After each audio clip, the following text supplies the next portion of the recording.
मुझे जैसे member of parliament के रूप में काम करने का 2004 में मौका मिला।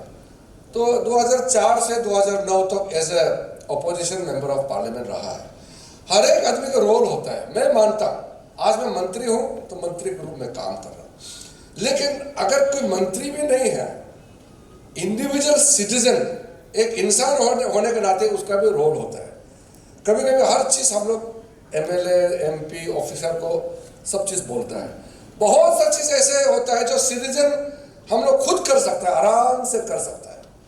अब मेरा घर के सामने में एक कागज पड़ा हुआ है, गंदा पड़ा हुआ है, मैं साफ कर सकता हूँ, लेकिन आप खड़ा करके ये म्यूनिसिपैलिटी को गाली देंगे, लोकल एमएलए को गाली देंगे कि ये क्यों साफ नहीं किया, तो ये ठीक नहीं है। सबको काम करना है, सबका रिस्पॉन्सिबिलिटी है एज ए सिटीजन। अगर हम अपना ड्यूटी नहीं करेगा तो फिर हम दूसरा को बोलना भी फजूल के बातें हो जाएंगे। जिसका ड्यूटी है, सरकार का काम सरकार को करना है, और जो सिविक जो कॉरपोरेशन बॉडीज है उनका अपना काम करना है, एनजीओ का अपना काम करना है, और एक आम नागरिक जो भी हो सबको अपना अपना काम करना है। तो मैंने भी उस समय अपना एमपी का काम किया, लेकिन उस समय मेरा दिल में जो इमोशन था कि पार्लियामेंट में पहुंचा, गुमनाम से दुनिया में हम लोग जी रहे थे। हम लोग इंडिया का हिस्सा है, लेकिन कोई पहचानता नहीं। हमारा स्टेट में ना एयरपोर्ट है, सब दुनिया का पास एयरपोर्ट है, दुनिया के पास रेलवे है, अरुणाचल में रेलवे लाइन नहीं है। हमारे पास नेशनल हाईवे नहीं था, हमारे पास मेडिकल कॉलेज नहीं था, कोई बड़ा इंस्टीट्यूट, कोई एनआईटी, कोई बड़ा सेंटर, कुछ भी नहीं था उस जमाने में। टूटा फूटा एसपी टाइप का सिर्फ CO office, EAC office, DC office, उतना में हम लोग जी रहे थे। और कोई भारत सरकार से स्कीम आता है, उसको भी चेन वाइज बांटते थे। 2 चेन आप काम करो 10 लाख का, दूसरा चेन 2 चेन आप 4 लोग काम करो, और ऐसे करके किसी को 1 लाख रुपया कमाना भी इतना मुश्किल था। और किसी ने 10 लाख कमा दिया तो वो पूरा एरिया में इतना फेमस हो जाता था कि ये लाखपति है, इसका पास 10 लाख कैश है। तो ऐसा स्थिति में मैं पार्लियामेंट में पहुंचा है कि 1-1 रुपया के लिए तड़पता था हम लोग। और हमारा ऑफिसर लोग दिल्ली जाता है, वो जॉइंट सेक्रेटरी तो बहुत बड़ा हो जाता है, इवन डिप्यूटी सेक्रेटरी को मिलने के लिए भी कमीशन घूस दे करके पीओन को हाथ में 50 रुपया पकड़ के तब डिप्यूटी सेक्रेटरी को मिलने का मौका मिलता था। और यहाँ कलेक्शन करता था ऑफिसर लोग। क्यों कलेक्शन करता था कि 1 करोड़ का स्कीम लेके आना है, उसका 5% दिल्ली में पेमेंट करना है पड़ता है। तो जो जिस परिस्थिति में मैंने दिल्ली में as a member of parliament पहुंचा है, टोटली डिपेंडेंट, ऐसा लगता है कि हम लोग भीख मांगने जा रहा था दिल्ली में। इस हालत में हम लोग ने देखा है। तो इसको परिस्थिति को बदलना था। बदलने के लिए अपने आप को मजबूत करेगा, अपने आप को मजबूत करेगा तभी तो लोग भी मदद करेगा। कभी भी आप, मैं हमसे भी एक्सपीरियंस वाला यहाँ होगा, लेकिन मेरा एक बात आप दिल में लिख के रखिए। कोई भी आदमी, कोई बाहर का आदमी आपका घर संभालने के लिए कभी भी नहीं आएगा। आपका घर में गंदा है, आप खुद को ही सफाई करना होगा। अरुणाचल में अगर प्रॉब्लम है तो प्रॉब्लम हमको ही सॉल्व करना है, बाहर वाला सिर्फ मदद कर सकता है, काम हमको ही करना होगा। कुछ लोग दिल्ली में प्रोटेस्ट करने गए थे, मेरे पास में आए थे, मैंने उस समय भी कहा अरुणाचल में प्रॉब्लम है वही करो। दिल्ली में आके चिल्लाने से कोई आपको अरुणाचल में जाकर के आपका अरुणाचल को साफ करने के लिए बाहर से कोई नहीं आएगा। हम खुद को यही बेटी करना है, बाहर में बदनाम करवाने से कुछ नहीं होगा। बहुत सा चीज होता है, खुद का काम है, हम लोग दूसरों को ऊपर में फेंकता है। तो इसलिए उस समय as a member of parliament opposition में था और हमने रिकॉर्ड बनाया एक के बाद एक, क्योंकि उस समय हमारा एक ही काम था कि अरुणाचल के बारे में दुनिया को बताना कि भाई हम भी है, हम भी एक राज्य है, हमको भी देखो, पहचानो। एक आइडेंटिटी का लड़ाई था उस समय, इमेज का लड़ाई था, डिग्निटी का। हमारा भी तो इज्जत होना चाहिए। हम भारत माता की जय बोलता है, लेकिन आप पहचानता क्यों नहीं है? तो उस समय वो 5 साल का इनिशियल लड़ाई जो है अपना पहचान का लड़ाई था। लेकिन उसके बाद में जब 2014 के बाद में जब सरकार में आ गया, उसके बाद परिस्थिति बदल गया। तो अभी कोई मुझे कहता है कि अभी अरुणाचल में हम पार्लियामेंट में जाके चिल्लाएगा, बात करेगा, डिमांड करेगा, वो समय पार हो गया है। अब तो जिसको आपने एमपी बनाया वो बैठ करके देश चलाता है प्राइम मिनिस्टर का साथ में, तो वो तो डिमांड करना, वहाँ जाकर हंगामा करना, वो तो तब करेगा ना जब आपका कोई नहीं सुनता है। अभी तो आपका आदमी ही उल्टा देश को संभालने में बाकी लोग का मदद करता है, दूसरा स्टेट का भी मदद करता है। तो ये परिस्थिति, ऐसा मौका जिंदगी में बार बार मिलता नहीं है, क्योंकि हमारे पास कोई 40-50 एमपी तो है नहीं कि हम हर जगह कल को कोई ना कोई कैबिनेट मिनिस्टर बनना ही है, ऐसे तो है नहीं। हमारा पॉपुलेशन, हमारा 2 एमपी, तो हमारा लिमिटेशन है। और डेमोक्रेसी में जब नंबर का बात होता है तो हम लोगों को लोग पूछता नहीं है। तो उसी समय एक ही ताकत बचता है, आपका एबिलिटी से आपका ताकत बढ़ाना। संख्या तो आप बढ़ा नहीं सकते, हम अभी 2 एमपी को तो 3 तो बढ़ा नहीं सकते, 5 तो बढ़ा नहीं सकते, लेकिन अपना ताकत को तो जरूर हम बढ़ा सकते हैं। तो इसलिए 2014 के बाद जब मिनिस्टर ऑफ स्टेट होम के हिसाब से जब काम किया तो हमारा प्रायोरिटीज बहुत था। अभी मैं आपको डिटेल में नहीं बताऊंगा क्योंकि आप लोग को भी मालूम है, बॉर्डर रोड्स बनाना। आज जो आप फ्रंटियर हाईवे जो लगभग 40,000 करोड़ का काम जो अभी शुरू हो रहा है, ये इसका सपना न्यू 2014 में लगाया था जब हम MOS होम थे। तो उस समय से करते करते प्रधानमंत्री जी पूरा कन्विंस हो गया कि अरुणाचल का बॉर्डर एरिया को अगर कनेक्ट करना है तो सिंपल एक जो अभी हाईवे डिस्ट्रिक्ट हेडक्वार्टर तक दे रहा है उससे नहीं होगा। पूरा बॉर्डर एरिया का गांव का सामने से एक नेशनल हाईवे अलग से ले जाना होगा। एक इंडिया में किसी भी स्टेट को ऐसा अलग से इतना बड़ा प्रपोजल जो नहीं दिया, अरुणाचल को जो मिला है। और अभी काम सब टेंडर प्रोसेस वगैरह सब शुरू हो गया।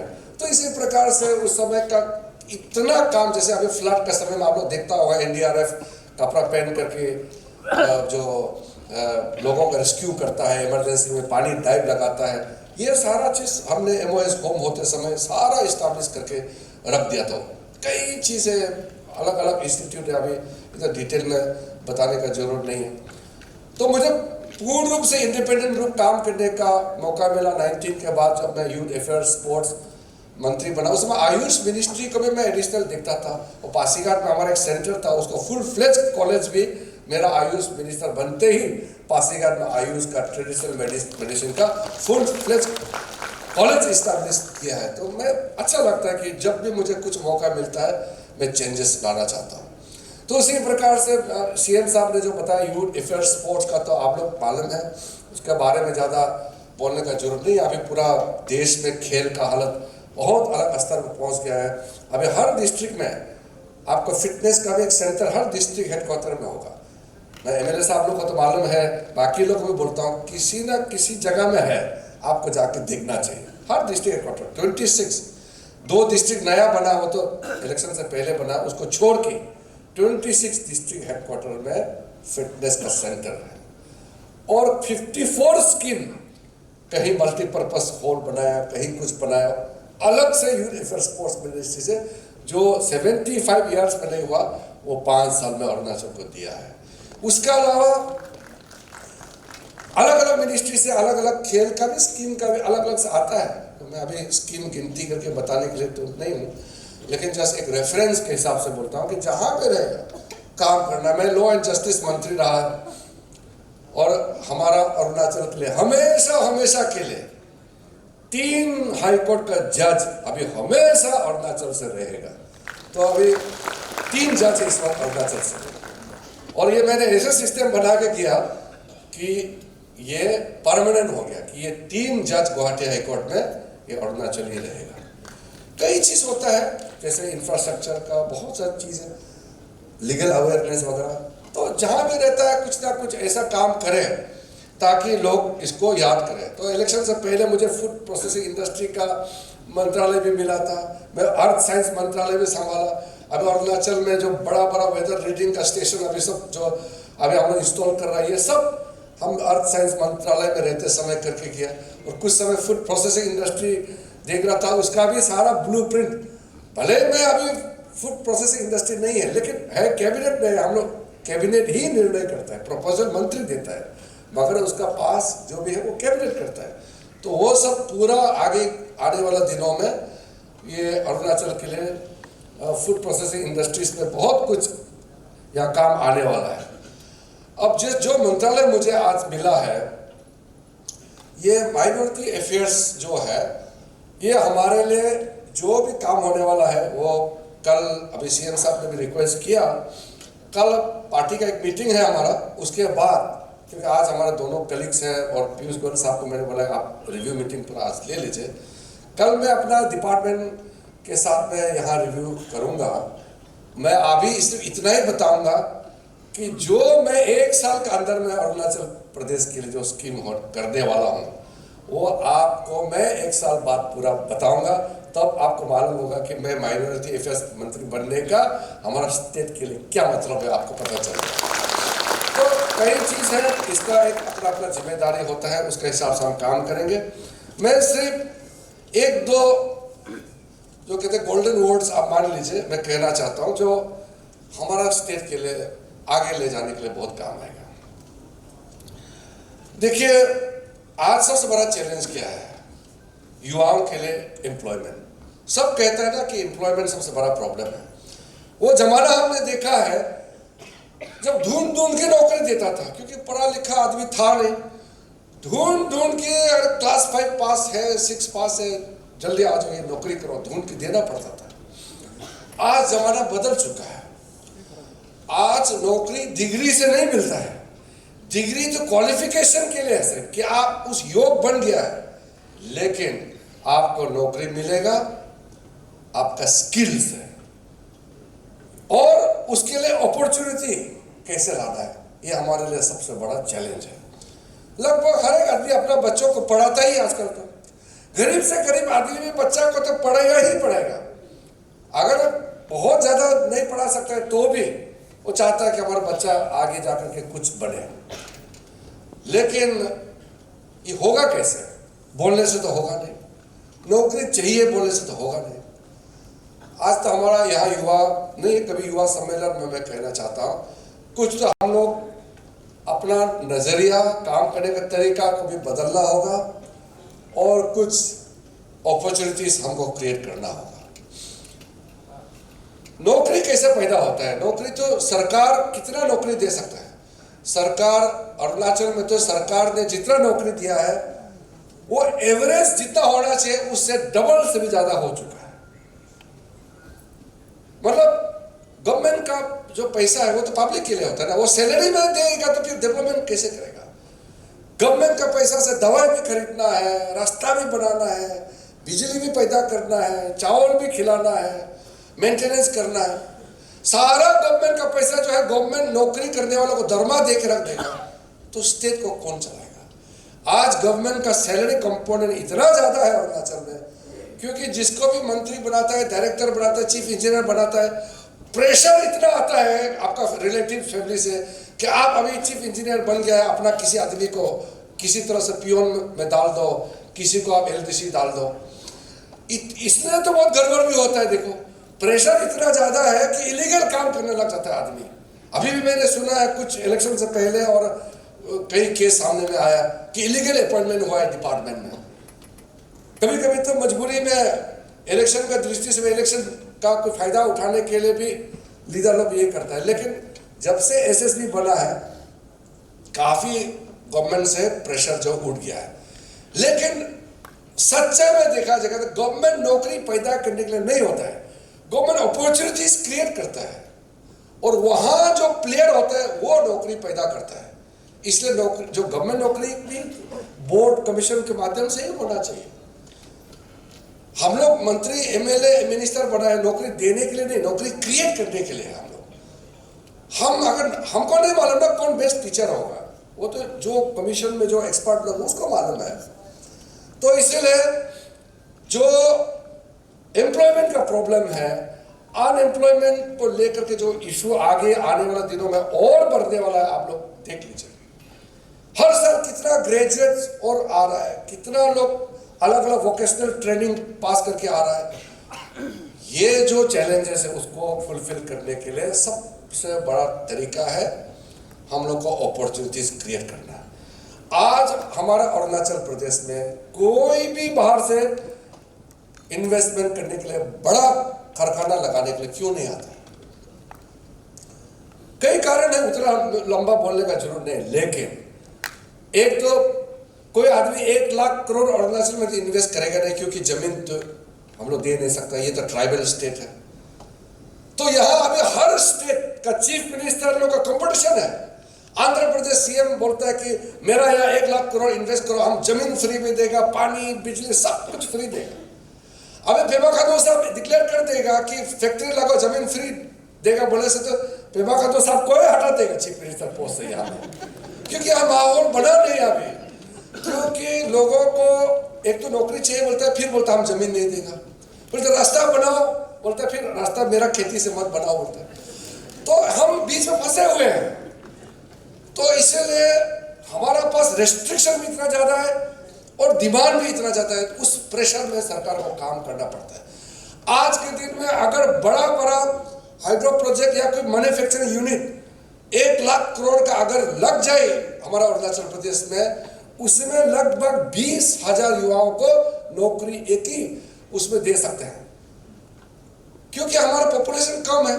अगर 20,000 युवाओं को कहीं ना कहीं एडजस्ट करेगा तो हमारा 90% प्रॉब्लम सॉल्व हो सकता है, लेकिन ऐसा परिस्थिति हमारे पास नहीं है।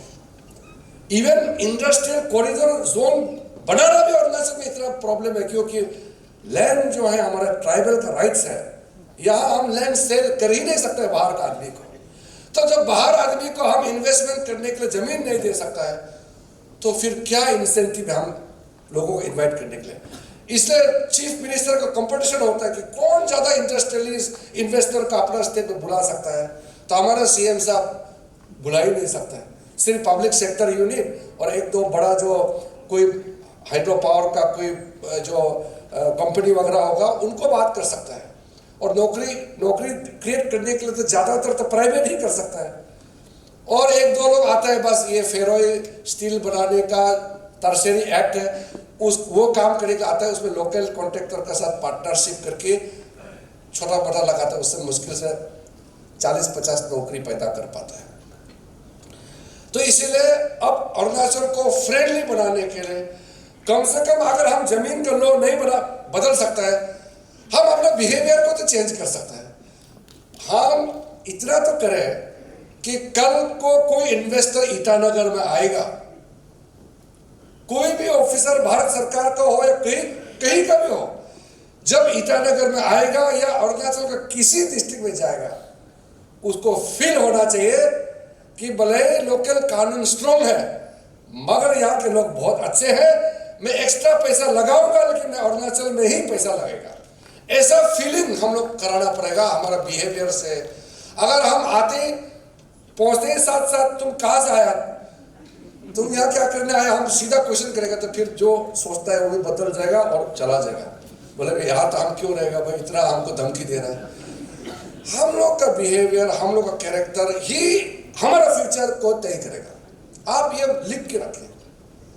और मैं तो सीएम साहब को भी सजेस्ट करूंगा कि डिस्ट्रिक्ट के अंदर में कौन ज्यादा इन्वेस्ट पब्लिक बुला सकता है, बाहर से टूरिस्ट बुला सकता है या इन्वेस्टर बुला सकता है, या कारखाना लगाने के लिए कौन ज्यादा अट्रैक्ट मतलब लुभा के अट्रैक्ट करके खींच के ला सकता है, वो कंपटीशन यहाँ लगाना चाहिए, ताकि एक पॉजिटिव कंपटीशन अपना स्टेट के अंदर में लग जाए। तो बाद में उससे काफी लेसन भी मिलेगा कि देखो एक आदमी ने खराब किया, हमारा सारा डिस्ट्रिक्ट का वो जो है इमेज बर्बाद कर दिया, तो प्रेशर पड़ेगा समाज, यहाँ एनजीओ जो स्पेशल कम्युनिटी के लीडर लोग हैं उनको इसमें हम लोग लाना पड़ेगा कि भाई एक आदमी की वजह से हमारे स्टेट का इमेज को खराब मत करो, क्योंकि एक इंसिडेंट से सारा इन्वेस्टर को भगा सकता है। कभी कभी मैं इन्वाइट करता हूँ ऐसे सिंपल एक टूरिस्ट आएगा, कम से कम 20,000 तो खर्चा करके जाएगा, उसे एक फैमिली तो पालता है, इनडायरेक्टली बहुत फायदा होता है। मैं टूरिस्ट बुलाता हूँ तो कोई आसाम का एक बार मुझे बोला कि सर आपने तो इन्वाइट किया, हम गया तो कहाँ एक जगह नाम भूल गए एक्जैक्टली, हमारे गाड़ी को लोकल आदमी ने तोड़ दिया बोला। तो हम तो अभी दोबारा जाने मन नहीं, आप तो जाओ, बोलता है अरुणाचल इतना सुंदर है, लेकिन वो रास्ता में इतना झगड़ा किया, मेरा गाड़ी वाड़ी तोड़ दिया और हम तो टूटा फूटा गाड़ी लेके वापस जाना पड़ा। आसाम का है, तो इस प्रकार का छोटा छोटा घटना होता है, मगर ये हमारा स्टेट का इमेज को लेकर के कितना मुश्किल से यहाँ म्यूजिक फेस्टिवल, कुछ एडवेंचर फेस्टिवल मनाने के लिए करता है। एक आदमी पी पा करके पूरा फेस्टिवल खराब कर देगा तो कितना नुकसान बात है। इसलिए सामाजिक हमारे लेवल में, सोशल लेवल में रिस्पॉन्सिबिलिटी लेना ही पड़ेगा। अदरवाइज आगे जा करके हमारा स्टेट जो है इन्वेस्टमेंट डेस्टिनेशन नहीं बनेगा, टूरिस्ट डेस्टिनेशन नहीं बनेगा, हमारा यहाँ में कल्चरल डेस्टिनेशन नहीं बनेगा। अब फिल्म सेंटर देखो, हमने इतना मेहनत करके फिल्म इंस्टीट्यूट खुलवाया, उससे हमारे यंग टैलेंट्स, ये आप सोचिए छोटा मोटा इंस्टीट्यूट नहीं है, ये कहीं नहीं नॉर्थ ईस्ट में, ये इंडिया में पुणे में है फिल्म टेलीविजन इंस्टीट्यूट एक्टिंग का। उसके बाद में कलकत्ता में एक है, अभी ये है जो ईटानगर वो जोते में बन रहा है। ये हमारा लोग इतना मालूम नहीं है, इतना बड़ा सेंटर, और ये लाने में क्या किया वो कहानी में नहीं बोलूँगा क्योंकि दूसरा स्टेट वाला सुन के नाराज हो जाएगा।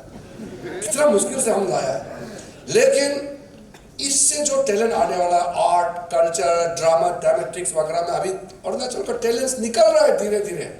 उन लोगों का प्लेटफॉर्म अरुण प्रभा चैनल खोला है, वहाँ आप फिल्म टेलीविजन में अपना मूवी बना करके जो लोग टैलेंट दिखाना चाहते हैं कर सकते हैं। सब के लिए जगह है, जो खेलने वाला के लिए अलग है, बिजनेस वाला के लिए अलग है, और जो लोग सामाजिक काम करने वाला वो सब के लिए अपॉर्चुनिटी क्रिएट किया गया है। सिर्फ हम लोगों को अरुणाचल को सुंदर राज्य बनाना है, नेचुरली सुंदर है, प्राकृतिक सुंदरता तो है। अब हम अपना बिहेवियर, अपना कैरेक्टर, अपना सब कुछ को बहुत अच्छी तरह से आगे ले जाना है। इसको पॉलिटिकल लाइन से हमको बाहर जाना पड़ेगा। देखिए, मैं बहुत शॉर्ट में अपना बात खत्म करूंगा। मैं एक एग्जाम्पल देना चाहता हूँ। ये एग्जाम्पल इसलिए कि हम लोग के लिए बहुत जरूरी है। जब ये सिंगापुर आज दुनिया का one of the richest country है, एक सिटी है, 1950s में वो एक गांव था, फिशिंग जो मछली मारने वाला लोग का वो गांव था, उसको मलेशिया से बाहर कर दिया। वो नहीं चाहता था कि बाहर जाए, क्योंकि बाहर जाएगा हमको भूखा प्यासा कौन देखेगा, हमको कोई ख्याल करने वाला नहीं है। जबरदस्ती वहाँ सिविल वॉर टाइप हो गया, और मलेशिया जो मेजॉरिटी मुस्लिम्स है उन लोगों ने सिंगापुर को लात मार के जाओ बाहर, जबरदस्ती निकाल दिया। जब सिंगापुर अलग बना, उस समय का जो सिंगापुर का लीडर है, उस समय सिंगापुर का जो लीडर है ली कुआन यू, उन्होंने कहा कि हमको अब अपने पे मरने के लिए छोड़ दिया है, लेकिन हम अभी खड़ा होगा, और हम ऐसा खड़ा होगा कि दुनिया का सबसे चमकता हुआ शहर और एक चमकता हुआ देश हम बन के दिखाएंगे। उन्होंने रैली किया, पूरा गरीब लोग थे, रैली करके जो उसका फर्स्ट स्पीच है, वो सब्सिक्वेंटली कई स्पीच दिया है, वो सुनने लायक है। और उन्होंने जो कॉल किया है, अगर हम लोग सिंगापुर को खड़ा करना है तो कुछ अपना पर्सनल इंटरेस्ट को सेक्रीफाइस करना होगा। मेहनत डिसिप्लिन के बिना समाज खड़ा नहीं हो सकता। आराम से बैठ करके आप लग्जरी करेंगे बस नहीं होगा, वो तो तब कीजिए ना जब आप अमीर हो चुका होगा। उन्होंने सबसे पहले अपना फ्रीडम, सिंगापुर में आज तक प्रोटेस्ट नहीं होता, सोचा कोई सिंगापुर में आज धरना स्ट्राइक करने के लिए उतरेगा तो उसको सीधा पकड़ के तुम जिस देश से आए वहां जाओ, ये धरना स्ट्राइक का नहीं है, ये आगे बढ़ने का देश है। वो फ्रीडम सबने सरेंडर किया। मैं नहीं कहता हूं इंडिया में सरेंडर करना चाहिए, लेकिन वो एक्सट्रीम केस है, हमको इतना एक्सट्रीम जाने का जरूरत नहीं है। लेकिन उन्होंने धरना स्ट्राइक सारा बंद किया, अपना इंटरेस्ट को खत्म, जो भी करना है सिर्फ देश के लिए करना है। और वो 40 लाख वाला देश, सबने अपना इंटरेस्ट को छोड़ के जब देश के लिए काम किया, 30 साल के अंदर में सिंगापुर डेवलप कंट्री बन करके खड़ा हो गया। और आज एशिया नहीं, दुनिया का हाईएस्ट पर कैपिटा वाला देश बन गया सिंगापुर। एक आदमी मिलियनर है वहां, क्योंकि कोई अपने लिए नहीं किया, सब समाज के लिए किया, तो सब अपने आप अच्छा हो गया। हम लोग कहते हैं ना, सिर्फ मेरा घर सुंदर होने से नहीं होगा, शहर सुंदर होना पड़ेगा। तो पूरा शहर को सुंदर करने के लिए सबने कंट्रीब्यूट किया, सिर्फ अपना अपना नहीं, सब मिल करके। तो इसी प्रकार से हम लोग अरुणाचल तो ऑलरेडी इतना गिफ्टेड है, हमारे पास नेचुरल रिसोर्सेस है। मोदी जी के नेतृत्व में जो अरुणाचल को सपोर्ट मिल रहा है उतना तो हम कभी कल्पना भी नहीं कर सकते हैं।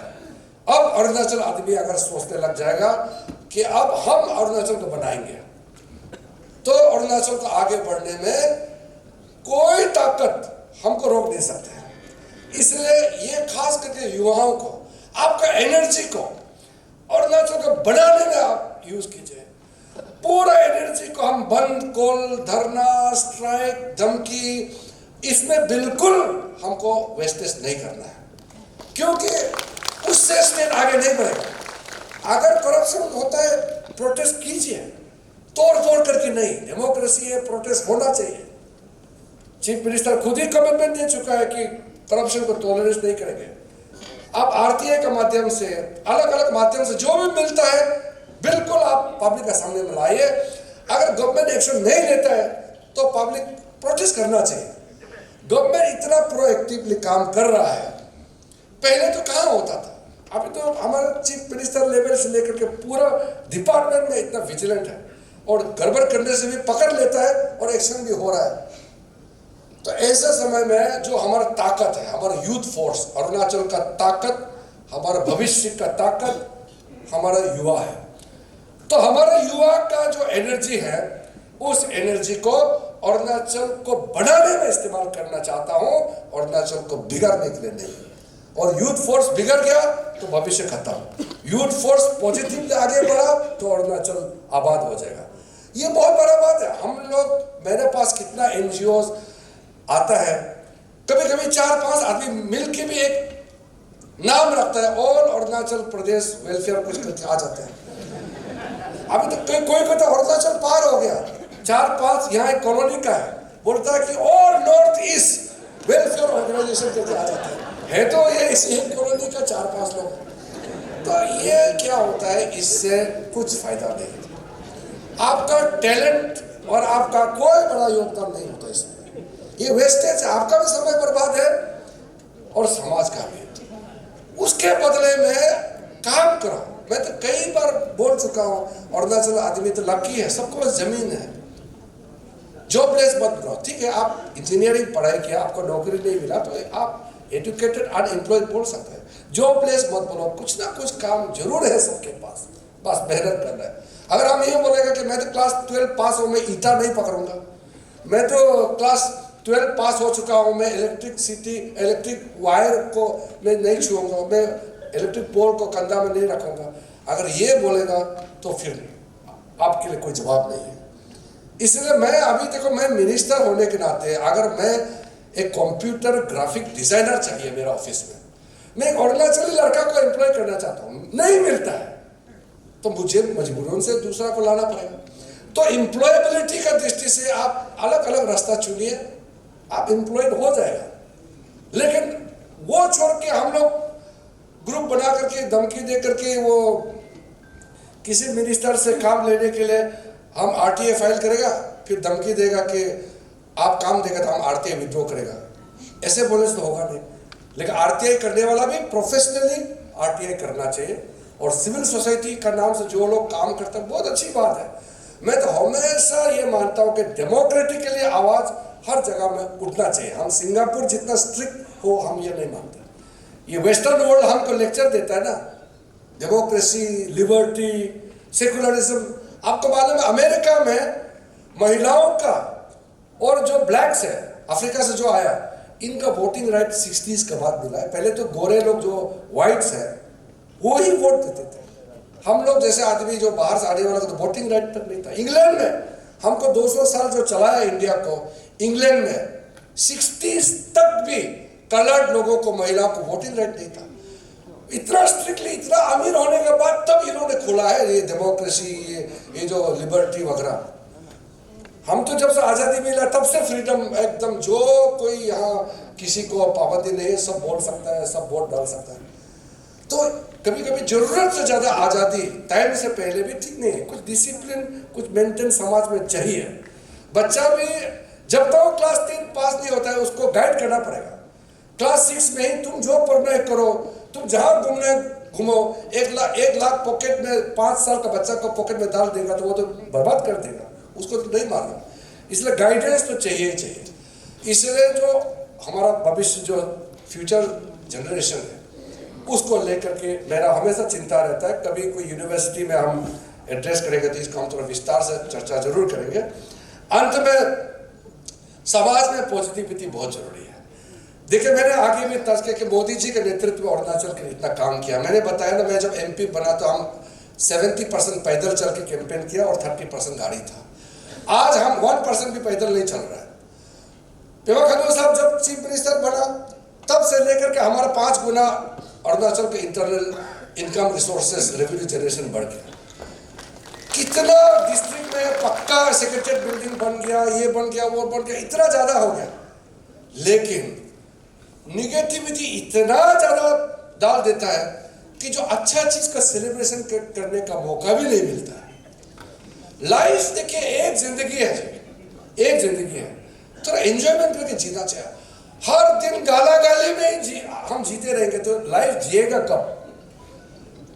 प्रॉब्लम किसका नहीं होता जिंदगी में, लेकिन सुबह से शाम तक प्रॉब्लम को ही गिनती करते रहेंगे तो खुशी कब मिलेगा? लाइफ है, काम करो। हम लोग काम करते हैं, उसी समय एंजॉय भी कर लेते हैं साथ साथ में। मैं हमेशा मानता हूं कि मेरा तरफ से गलती ना हो, लेकिन एंजॉयमेंट करना चाहिए। मेरा पास रिस्पॉन्सिबिलिटी है। मैं सोचता हूं कि मैं ऐसा काम नहीं करना चाहिए जिससे अरुणाचल का बदनाम हो। मेरा गलती से भी मैं ऐसा मेरा हाथों से, मेरा एक्शन, मेरा कैरेक्टर से ऐसा काम ना हो जिससे लोग हंसे कि अरुणाचल का MP है, अरुणाचल का आदमी है। हम अच्छा हो तो लोग, दुनिया देख रहा है हमको तो सब सोचेगा ना, अरे ये अच्छा आदमी, मतलब अरुणाचल का आदमी, लोग सब अच्छा होता होगा।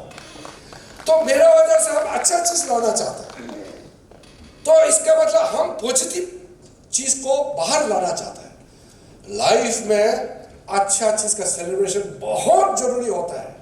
इसलिए जैसे आज हमका आप लोगों ने फेलिसिटेशन किया, ये जरूरी होता है, क्योंकि कोई चीज अचीवमेंट करता है उसको प्राइज देना पड़ता है, अवार्ड देता है, ब्रेवरी का अवार्ड देता है। कोई अच्छा चीज करता है तो उसको शाबाश बोलता है तो बच्चा और अच्छा लगता है। लेकिन बच्चा जो खराब काम किया उसको बोल बोल के बच्चा को पिटाई करते रहेगा तो वो आगे बढ़ेगा ही नहीं। लाइफ में पॉजिटिव को लेकर के सेलिब्रेशन बहुत जरूरी होता है। ये फेसबुक वगैरह जो सोशल मीडिया में दिन भर एक दूसरे को जो गाला गाली करते रहता है, आप बताइए उससे क्या मिलता है? बताइए, अच्छा चीज शेयर करो ना, नॉलेज शेयर करो। सोशल मीडिया बनाया है इसलिए सोशल कनेक्टिविटी के लिए, सुविधा के लिए, ये गाली के लिए नहीं बनाया। नकली अकाउंट खोल के आपका लीडर को गाली देते रहेगा तो कुछ फायदा नहीं होगा उससे, 1 रुपया का लाभ रहेगा समाज में। आपका अगर सोशल मीडिया को इस्तेमाल करना चाहता है तो उस प्लेटफॉर्म में कई अच्छा चीज है, इस्तेमाल कीजिए। उसी में सोर्स ऑफ इंफॉर्मेशन है, कई चीज आप सोशल मीडिया से सीख सकते हैं इंफॉर्मेशन के लिए। लेकिन बड़ा नॉलेज तो आपको पढ़ना पड़ेगा, डीप पढ़ना पड़ेगा, स्टडी करना पड़ेगा, आपको रिसर्च करना पड़ता है। लेकिन कुछ इंफॉर्मेशन मिल जाता है। लेकिन सिर्फ दूसरा को नीचा दिखाने के लिए, एक जाति दूसरा जाति को गाली देने के लिए, एक धर्म दूसरा धर्म को, एक लीडर दूसरा लीडर को गाली देने के लिए, इसके लिए सोशल मीडिया का इस्तेमाल करेगा तो मैं आपको लिख के देता हूं, आप अपना जिंदगी बर्बाद कर रहे हैं। जो सोशल मीडिया को गलत इस्तेमाल करता है वो निगेटिविटी आपको खुद को ऊपर आएगा। 24 घंटे दूसरा को गाली देते रहेगा, वो आपका जिंदगी का कैरेक्टर बन जाएगा। सेलिब्रेशन में तो हमेशा पॉजिटिव साइड को ज्यादा इंपॉर्टेंट मानता हूं। निगेटिव किसका नहीं होता है, इंसान है, गलती हो जाता है, लेकिन पॉजिटिव बहुत होता है। सेलिब्रेट कीजिए। पेमा खांडू सरकार का 8 साल में जो अचीवमेंट हुआ है उसको ज्यादा सेलिब्रेट कीजिए। अगर 1-2 नहीं हुआ वो भी हो जाएगा, उसको भी बोलना है, लेकिन इतना काम हुआ है जो 50 साल में नहीं हुआ वो 8 साल में हो गया है। तो मोदी जी का नेतृत्व में जो अरुणाचल को जो मिल रहा है, मैं आपको बार बार बोलता हूं, मैंने खुद भी कल्पना नहीं किया कि हम लोग 10 साल का टेन्योर में अरुणाचल का चेहरा बदल देगा। देखो, हम सीधा अभी फ्लाइट से उतरा है, अभी आपसे मिल रहा हूँ, कोई हेलीकॉप्टर का टेंशन नहीं, कुछ नहीं। अभी मैं रास्ता में अगर ब्लॉक नहीं होता, नॉर्मल जो हम लोग हाईवे बनाया, कहीं भी पहुंच सकते। ईटानगर से कोई भी पॉइंट आज अरुणाचल में एक दिन में पहुंच सकता है। ये बहुत बड़ी बात है। आप ईटानगर से तकसिंग भी पहुंच सकता है, ईटानगर से जिमीतम भी पहुंच सकता है। ईटानगर से आप सुबह सुबह जाओ, आप अली नहीं पहुंच सकता है। ईटानगर से आप सुबह 5 बजे निकलो, रात में आप अंजो किबिथु पहुंच सकता है। तो इतना जो अरुणाचल जो चेंज हुआ है, जो 3-3, 4-4 दिन लगता था, ये मामूली बदलाव नहीं है, लेकिन हम लोग सेलिब्रेट नहीं कर रहे हैं इसको। थोड़ा अच्छा चीज़ है, इसको हम लोग को सेलिब्रेट करना चाहिए। लास्ट में मैं आप लोगों को मेरे दिल से, पेमा खांडू जी को, हमारा स्टेट प्रेसिडेंट विनोद वाघे जी ने अपने टीम के साथ जो दौरा दौरी करके यहाँ ये कार्यक्रम किया है, मैं आप सबको मेरा दिल से धन्यवाद देता हूँ।